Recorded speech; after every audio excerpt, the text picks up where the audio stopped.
नमस्कार दोस्तों। आप सभी से रिक्वेस्ट है कि वीडियो को लास्ट तक जरूर देखिएगा, क्योंकि आज जिस मुद्दे पे मैं बात करने जा रहा हूँ वो मुद्दा पे अब तक किसी भी यूट्यूबर ने या किसी भी टीचर ने या किसी भी ट्रांसफर से रिलेटेड या शिक्षक से रिलेटेड जो समाचार जो न्यूज चैनल चलाते हैं उन लोगों ने अब तक नहीं उठाया है। तो इसमें मेरा अपना विचार है और बहुत ही मुझे ऐसा लगता है कि बहुत ही ज़्यादा इम्पोर्टेंट है। तो आप लोग वीडियो को लास्ट तक जरूर देखिएगा और अपनी जो भी प्रतिक्रिया है वो कमेंट सेक्शन के माध्यम से आप देंगे। आप मेरे बात से समर्थन भी कर सकते हैं बात पे, या फिर असमर्थ भी हो सकते हैं, तो उसको लेकर के आप प्रतिक्रिया जरूर देंगे। ठीक है। लेकिन उससे पहले हम हमारे जो शिक्षा विभाग का आश्वासन जो शिक्षा मंत्री द्वारा सदन में दिया गया, लोकतंत्र के मंदिर में दिया गया, उस पर थोड़ा सा मेरा जो मन में ख्याल आया वो मैं बोलना चाहूंगा। सबसे पहले तो शिक्षा मंत्री जी को मेरा धन्यवाद कि उन्होंने 2 महीने के लिए फिर से आश्वासन दिया। ये आश्वासन से हम लोग आदि हैं, हम लोगों को पता है। दिसंबर में बताया गया था कि जनवरी के फर्स्ट वीक में हो जाएगा, फिर फर्स्ट वीक में पता चला कि जनवरी के लास्ट तक हो जाएगा, फिर जनवरी में पता चला कि नहीं, हम लोगों का जो है ना फरवरी लास्ट तक हो जाएगा। अब हम लोगों का जो है ना वो आने वाला है, शेड्यूल आने वाला है कि कब क्या किस प्रकार से ट्रांसफर होगा। लेकिन 7 फरवरी को एक नोटिफिकेशन ही कह लें ऐसा आता है, संशोधन होता है, जिसमें यह बताया जाता है कि अब जो भी प्रक्रिया होगी वो विशेष सॉफ्टवेयर के माध्यम से वो सॉफ्टवेयर के माध्यम से ट्रांसफर होगा। ठीक है। और स्क्रूटनी भी सॉफ्टवेयर के माध्यम से ही होगा। ठीक है। इसके लिए 16 पदाधिकारियों को लगाया गया। ठीक है। और हमारा लिस्ट जो है वो 28 फरवरी को आता है, जिसमें मात्र 260 लोगों का स्क्रूटनी होता है और 185 लोगों का ट्रांसफर होता है। 260 लोगों का स्क्रूटनी होता है। ठीक है। अगर हम डेट जोड़ते हैं 7 फरवरी से लेकर के 28 फरवरी तक, तो लगभग 21 दिन होता है। और 21 दिन में अगर 16 पदाधिकारी प्रत्येक दिन एक एक भी टीचर का स्क्रूटनी करते हैं या फिर स्थानांतरण की प्रक्रिया को करते हैं, तो भी 336 टीचर्स की स्क्रूटनी होनी चाहिए थी। तो इससे हम समझ सकते हैं कि मात्र 260 लोगों का ही स्क्रूटनी सक्सेसफुली हो पाया, और वो भी 21 दिनों में। मतलब एक अधिकारी भी एक टीचर का स्क्रूटनी सक्सेसफुली दिन भर में नहीं कर पा रहे हैं। तो अब हम इस ट्रांसफर प्रक्रिया को कछुआ का चाल कहें तो कछुआ की भी यहाँ पे बेइज्जती हो जाएगी। बहुत ही स्लो है। लेकिन चलिए, शिक्षा मंत्री जी ने यह आश्वासन दिया है कि अगले 2 महीने में सभी लोग अपने अपने अच्छे स्थान पे होंगे। तो हम आशा करते हैं कि लोकतंत्र के मंदिर में बोला गया बात को सत्य ही साबित होगा। ऐसा मुझे उम्मीद है और ऐसा ही हो, इसी में सबकी भलाई है। चलिए आगे आ जाते हैं अब मुद्दे पे। उन्होंने जो एक पॉइंट रखा था कि 10 विकल्प जो शिक्षकों ने चुना है, अगर वो 10 विकल्पों में वैकेंसी ना रहा तो वो शिक्षकों का स्थानांतरण नहीं कर पाएंगे। तो सबसे पहला बात तो ये कि आपने वैकेंसी तो पहले टीचर्स को अपडेट करके दिया नहीं था, आपने बताया नहीं था कि कहां कहां सीट वैकेंट है। अगर ये बात बता दी होती तो शिक्षकों को अप्लाई करने में बहुत ही ज्यादा आसानी होता और ज्यादा से ज्यादा शिक्षक जो है वो अपने ऐच्छिक स्थान पे जा पाते। तो एक प्रॉब्लम तो वहां पे हो गई जो शिक्षकों के साथ गलत हुआ। दूसरा जो मुद्दा है वो है कि मान लिए कि वहां पे स्थान है भी, वैकेंसी है भी, तो क्या उस वैकेंट सीट पे आप किस प्रकार से दूरी वालों को एडजस्ट करेंगे, उसको लेकर के भी कोई क्लेरिफिकेशन नहीं है।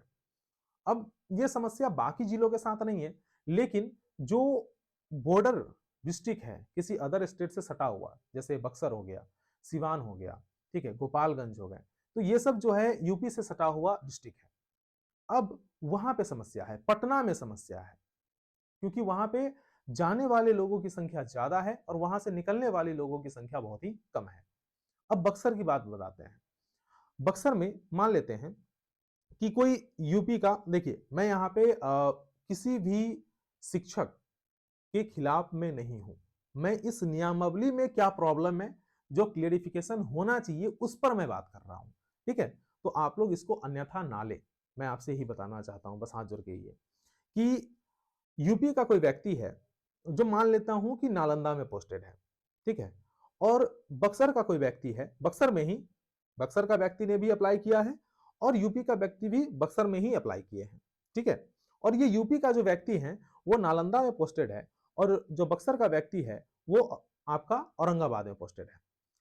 बक्सर से औरंगाबाद की दूरी मान लेते हैं 150 किलोमीटर के आसपास है, ठीक है। लेकिन बक्सर से जो नालंदा में यूपी वाले टीचर जो पोस्टेड है, उन्होंने अपना दूरी दर्शाया है 250 किलोमीटर।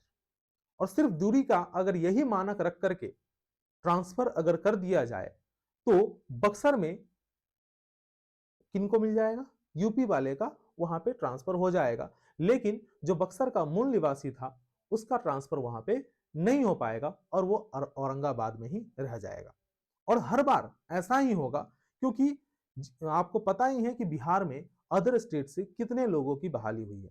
उन लोगों ने फाइट करके आया, अपने क्वालिटी दिखा करके आया है। तो इसके लिए मैं उनके खिलाफ नहीं हूं, वो अच्छा एजुकेशन भी दे रहे हैं। मेरे मित्र भी है बहुत सारे जो संस्कृत के, हिंदी के बहुत ही अच्छे जानकार हैं, म्यूजिक के बहुत ही अच्छे जानकार हैं। तो ऐसा नहीं है कि मैं इनके खिलाफ हूं, लेकिन यहाँ पे क्या है ना कि समस्या ये है कि यूपी वाले चाह करके भी अपने पंचायत में वो ड्यूटी नहीं कर सकते। क्यों नहीं कर सकते? क्योंकि अब बिहार वाले को तो यूपी में ट्रांसफर नहीं कर दिया जाएगा। वो कभी भी रहेंगे तो बाहर ही रहेंगे, अपने स्टेट से बाहर ही रहेंगे, अपने पंचायत से बाहर ही रहेंगे, ठीक है। लेकिन ये बक्सर वाले का क्या गलती है? आप बाकी जिलों में तो बाकी लोगों का ट्रांसफर हो जाएगा अपने अपने घर के पास, अगर गांव में उन्होंने अप्लाई किया है तो। लेकिन ये बक्सर वाला अगर गांव में भी अप्लाई किया है तो भी इनको वहां पे स्थान नहीं मिल पाएगा। तो इस पर कुछ ना कुछ स्पष्ट होना चाहिए था, ठीक है, कि आप किसे प्राथमिकता देंगे और कैसे प्राथमिकता देंगे। क्योंकि अल्टीमेटली यूपी वाले भी, अगर ऐसा परिस्थिति हुआ, अगर आपने इनका पोस्टिंग वहां पे कर दिया, बक्सर में कर दिया, तो ये तो अपने घर के पास नहीं गए, ठीक है, ये अपने पंचायत में नहीं जा पाए। लेकिन साथ ही साथ औरंगाबाद में जो बक्सर के व्यक्ति है वो भी वहां पे नहीं जा पाए। ये दोनों ही अल्टीमेटली, ये दोनों का ही इच्छा पूरा नहीं कर पाइएगा आप। तो इसमें अब किसको खुश करना है, किसको दुखी करना है, ये डिपेंड करता है। और इस पर क्या क्लेरिफिकेशन होना चाहिए, वो कैसे करेंगे, इस पर एक कोई क्लेरिफिकेशन आना चाहिए कि आप किसे प्राथमिकता दे करके उन्हें घर तक पहुंचाएंगे। अगर आप औरंगाबाद वाले को करते हैं तो हाँ, ये तो वहां पे अपने घर पे जा सकते हैं। और यूपी वाले के साथ ऐसा हो सकता है कि वो मेंटली प्रिपेयर्ड थे, उनको नोटिफिकेशन जब आया तो उन्हें मालूम था कि मुझे जो है अदर स्टेट में जाकर के ड्यूटी करना है, मुझे बिहार में जाकर के काम करना है, तो ये तो मेंटली प्रिपेयर्ड है, ठीक है। लेकिन इनके साथ ऐसा नहीं है। तो इस पर आप सभी लोगों का क्या प्रतिक्रिया है? मेरे अंदर में बहुत दिनों से मतलब ये सवाल चल रहा था, लेकिन मैं वीडियो नहीं बना पा रहा था, क्योंकि हो सकता है लोग मतलब नेगेटिव कमेंट करें इसको लेकर के, थोड़ा सा नकारात्मक बात हो जाए। लेकिन मेरा किसी व्यक्ति विशेष से कोई भी प्रॉब्लम नहीं है।